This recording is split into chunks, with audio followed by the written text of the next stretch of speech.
ചെങ്ങന്നൂർ മുൻ MLA. K Ramachandran നായരുടെ മകൻ ആർ പ്രശാന്തിനെ ആശ്രിത നിയമനം നൽകിയ സംസ്ഥാന സർക്കാരിന് സുപ്രീം കോടതിയുടെ കനത്ത പ്രഹരം.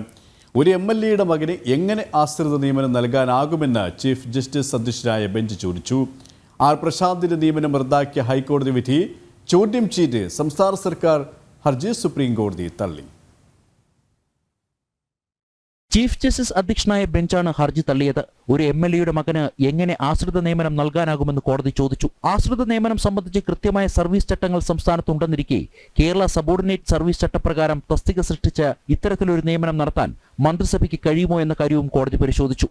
അതേസമയം പ്രശാന്ത് വാങ്ങിയ ശമ്പളവും മറ്റ് ആനുകൂല്യങ്ങളും തിരിച്ചുപിടിക്കരുതെന്ന ഹർജിക്കാരന്റെ വാദം കോടതി അംഗീകരിച്ചു. ഒന്നാം പിണറായി സർക്കാരിന്റെ അവസാന കാലത്ത് വലിയ വിവാദങ്ങൾ സൃഷ്ടിച്ച ഒരു സംഭവമായിരുന്നു കെ രാമചന്ദ്രൻ നായരുടെ മകന്റെ ആശ്രിത നിയമനം. 2018 മന്ത്രിസഭാ തീരുമാനപ്രകാരമായിരുന്നു ആർ പ്രശാന്തിന് ജോലി നൽകിയത്.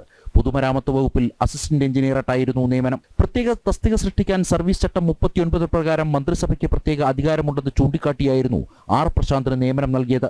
ഇതിനെതിരെ ഹൈക്കോടതിയിൽ നൽകിയ ഹർജിയിൽ എം.എൽ.എ. എന്നത് ജനപ്രതിനിധിയാണെന്നും സർക്കാർ ഉദ്യോഗസ്ഥനല്ല എന്നും സർക്കാർ ഉദ്യോഗസ്ഥരുടെ ആശ്രിതർക്ക് മാത്രമേ ആശ്രിത നിയമനത്തിന് അർഹതയുള്ളൂ എന്നുമാണ് ചൂണ്ടിക്കാട്ടിയിരുന്നത്. പ്രശാന്തിന് ആവശ്യമായ യോഗ്യതയുണ്ടെന്ന് പറഞ്ഞാണ് സർക്കാർ ഇതിനെ പ്രതിരോധിക്കാൻ ശ്രമിച്ചത്.